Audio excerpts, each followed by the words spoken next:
Jadi kalau ada orang benci kepada kita karena belum kenal, nggak usah khawatir. Nanti udah kenal juga bencinya hilang. Kalau orang benci kepada kita karena framing media, karena di framing dan ada penyesatan opini. Nah, sehingga mereka yang benci kepada kita sebabnya ya karena framing yang mereka dapatkan tadi. Ini juga nggak usah khawatir. Orang yang semula benci karena penyesatan media, begitu kita luruskan, insya Allah bencinya juga hilang.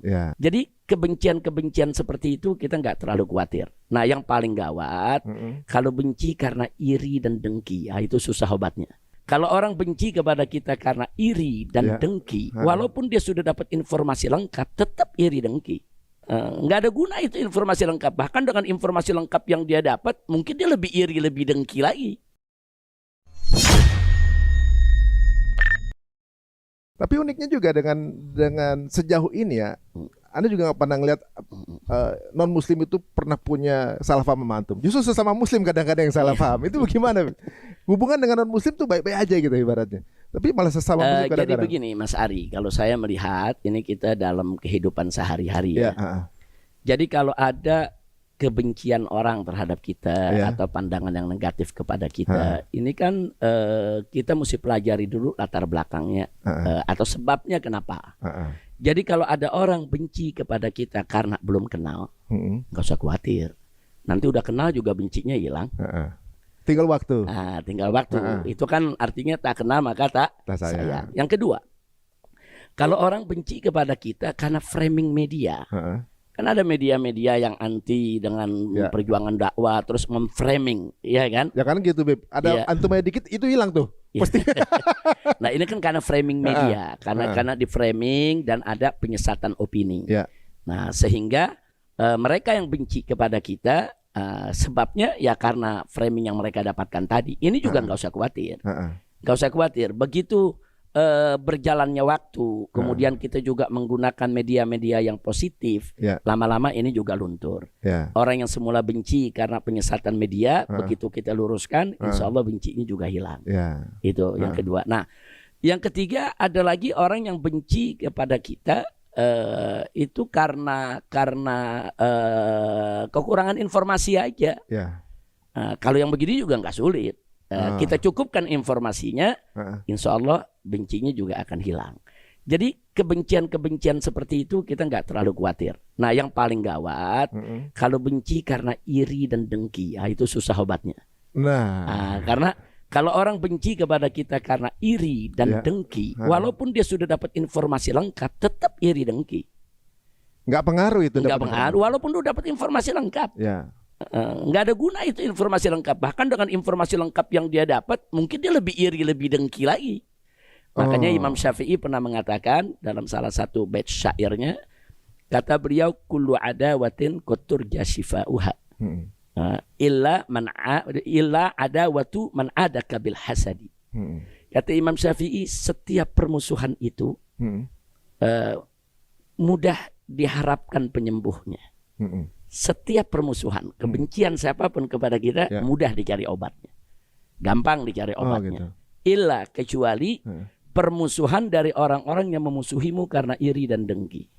Masya Allah. Kalau kita dimusuhi karena iri dengki, susah itu. Kita nggak bisa ngobatin. Yang bisa ngobatin dirinya sendiri. Dia mesti banyak istighfar kepada Allah, introspeksi diri, apakah dia benci karena iri dan dengki atau bagaimana.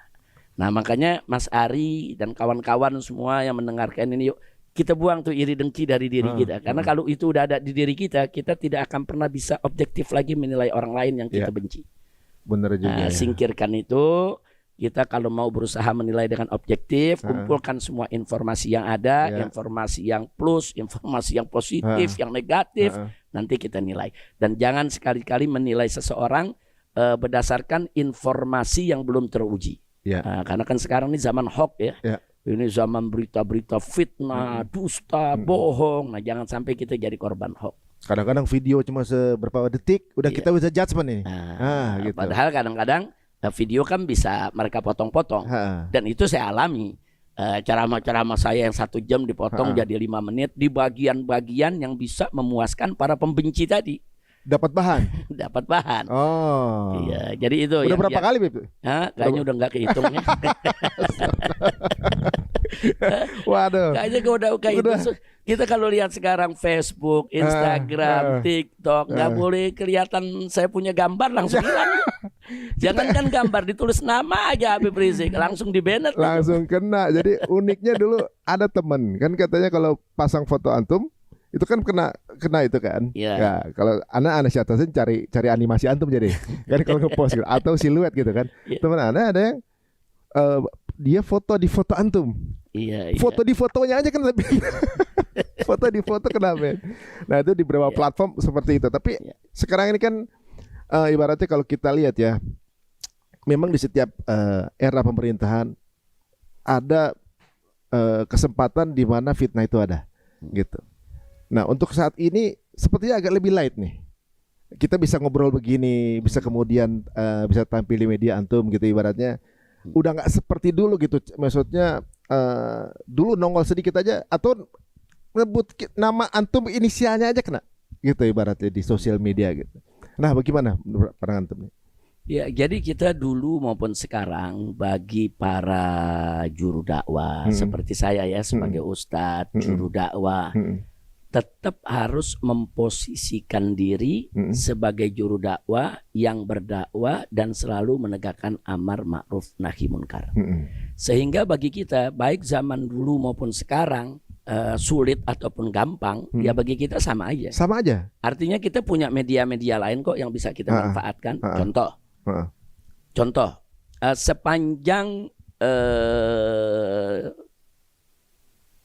era setelah reformasi lah kita katakan, kita bicara setelah reformasi ya, sebelum maraknya medsos, sebelum maraknya medsos orang belum kenal Twitter, Facebook apa. Nah, saat itu banyak media-media mainstream di Indonesia yang memframing bahwa Habib Rizik itu ekstrem, FPI itu radikal, kadang-kadang juga ada yang langsung menuduh embrio teroris dan lain sebagainya. Saat itu kan boleh dikatakan kita sulit melawannya itu framing, karena saat itu kan bukan zaman medsos. Saat itu kan yang dipegang oleh media-media mainstream, televisi nasional yang pegang itu. Jadi kalau sudah media mainstream mencap kita ekstrem, ya se-Indonesia bisa sebut kita ekstrem. Dan saat itu kemampuan kita untuk menjawab lewat media itu memang agak sulit, kecil. Tapi jangan lupa bahwa kita kan juga punya mimbar. Mimbar itu kan dihadiri oleh ribuan orang, kadang-kadang ratusan ribu orang. Dan mimbar-mimbar itu kan lebih interaktif daripada media-media mainstream. Kita langsung bertemu dengan umat. Kita langsung duduk di tempat yang sama dengan umat. Nah, ternyata itu dulu sangat efektif untuk menangkal fitnah-fitnah tersebut. Jadi kita tidak punya media elektronik. Tapi kita punya media mimbar. Kita punya media pengajian.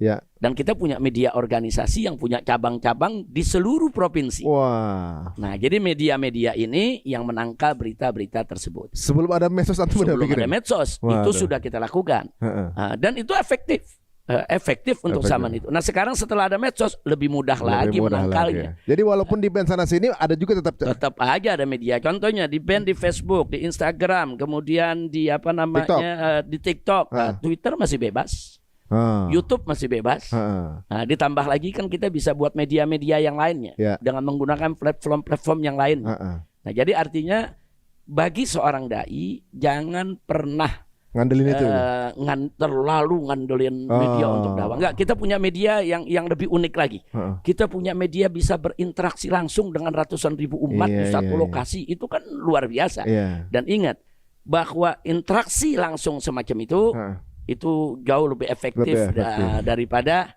Dan kita punya umat yang nyata, real, bukan umat follower yang ada angka-angka aja ya. Bukan kopi doang ya. Bukan follower buat. Angka itu kan kadang-kadang ada bot bisa dibuat. Kalau ini kan nyata, real.